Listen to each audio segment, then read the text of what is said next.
Evidence-based technology assessment may be an unfamiliar term to most of us, but it is gaining momentum in the healthcare industry and may be a solution to controlling healthcare costs with the support of everyone from Federal Reserve Chairman Ben Bernanke to the Institute of Medicine. Welcome to ReachMD XM157, the channel for medical professionals. I'm Bruce Japsen, the healthcare reporter with the Chicago Tribune, and with me today is Winifred Hayes. She's the founder and chief executive officer of the Hayes Group. Hayes, Inc. is a health technology research and consulting firm based in the Philadelphia suburb of Lansdale, Pennsylvania, and Hayes has her Doctor of Philosophy degree from the Johns Hopkins University School of Hygiene and Public Health, and is also a graduate of the University of Maryland School of Nursing with primary care nurse practitioner and Master of Science degrees. Under Dr. Hayes' leadership, Hayes, Inc. has become a leader in evidence-based reports to health plans, hospitals, managed care organizations, government agencies, and healthcare systems. So tell us, Dr. Hayes, what is this seemingly complicated idea of evidence-based technology assessment, and quite frankly, why is Ben Bernanke so excited about it? Well, I think it's an expression of the whole movement towards evidence-based decision-making in medicine. And health technology assessment is a term that's used to describe a systematic evaluation of the evidence, and we mean by evidence clinical trials and other research data that's been generated to evaluate new, emerging, evolving, even old health technologies.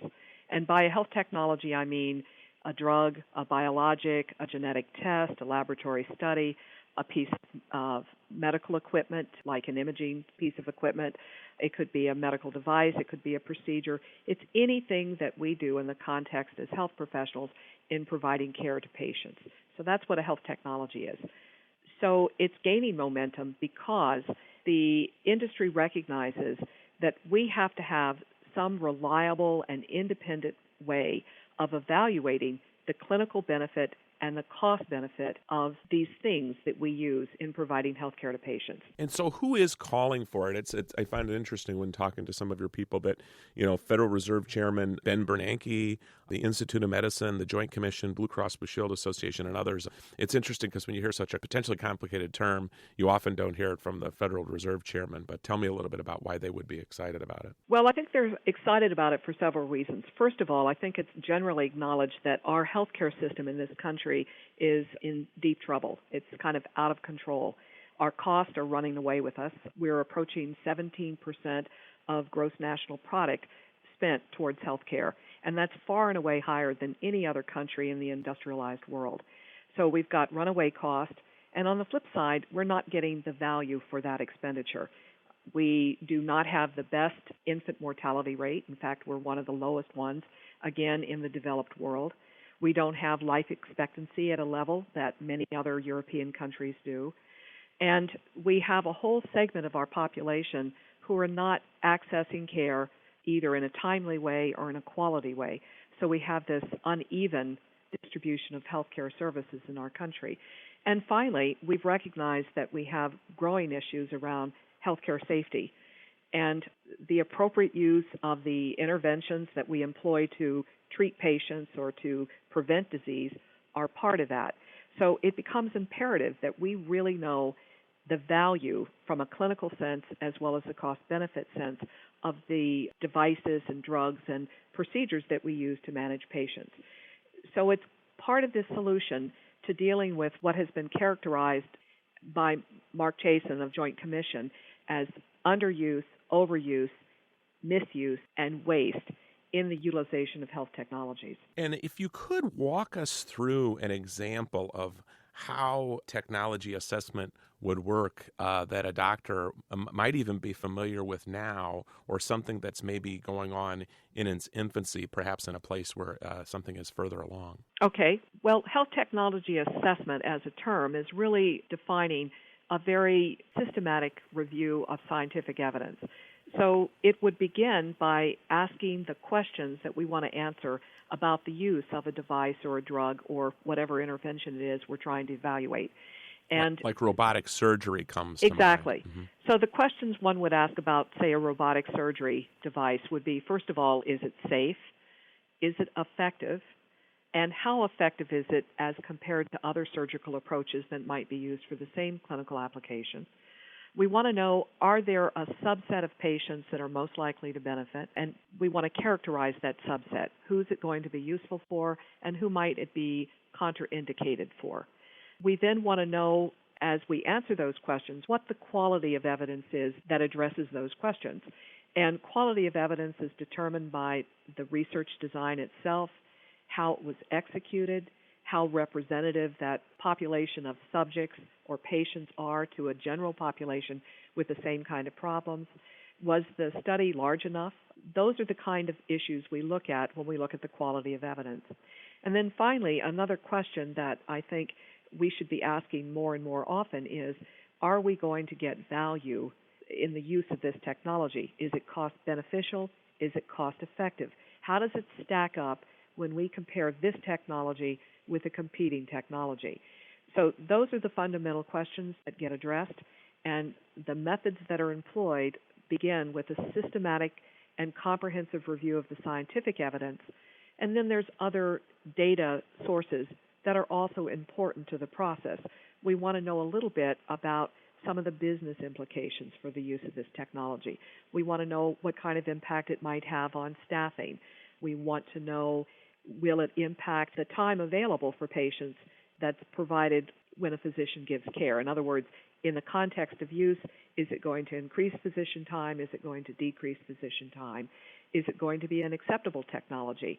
Does it have side effects that are going to be particularly problematic? Well, if you're just joining us, or even if you're new to our channel, you're listening to the Clinicians Roundtable on ReachMD XM 157, the channel for medical professionals. I'm Bruce Japsen, the healthcare reporter for the Chicago Tribune, and my guest today is Dr. Winifred Hayes, who's the founder and chief executive officer of the Hayes Group, and we're talking about evidence-based technology assessment. And Dr. Hayes was just telling us about examples of why it's necessary. Do we need robotic surgery? Does robotic surgery have a proper place? CT scans for cardiology, etc. And Dr. Hayes, if you could give us an example, who would do the evidence-based technology assessment? Because I think that's something that physicians are like, all right, who's going to be the evaluator here? Great question, Bruce.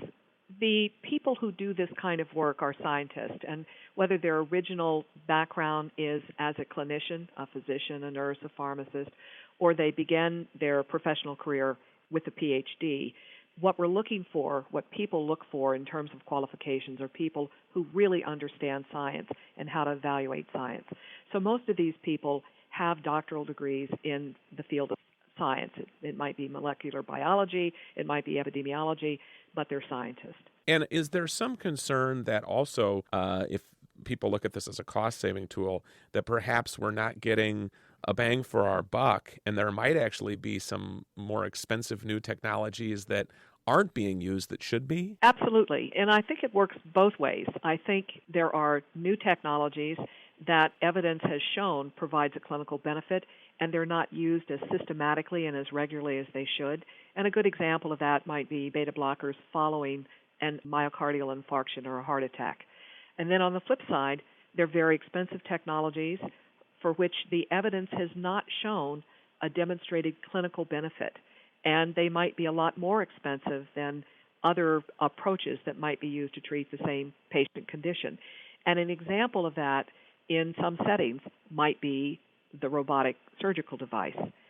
And there are a lot of variables that can impact that, and the variables have to do with the skill of the surgeon, the learning time that it takes a surgeon to become proficient, the volume of patients that are suitable candidates.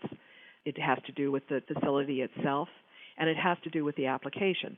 So, for example, with robotic surgery, it can be used to perform minimally invasive cardiac procedures like a bypass, coronary artery bypass surgery. Generally speaking, this particular device, its limitation is generally single vessel disease. It's very difficult to do something with a robotic device for multi-vessel diseases. And when you compare the use of a robot against a manual, minimally invasive approach, the data really doesn't demonstrate that the robotic device is superior to the other minimally invasive approach. And it can cost a lot more. The OR time is usually greater. The device itself is quite expensive, and the maintenance is expensive.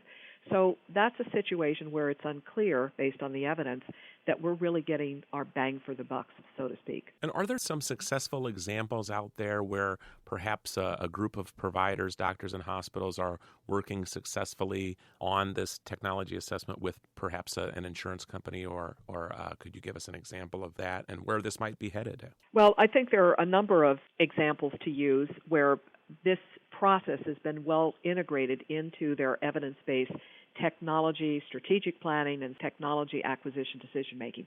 And one of the best, I think, is Kaiser Permanente.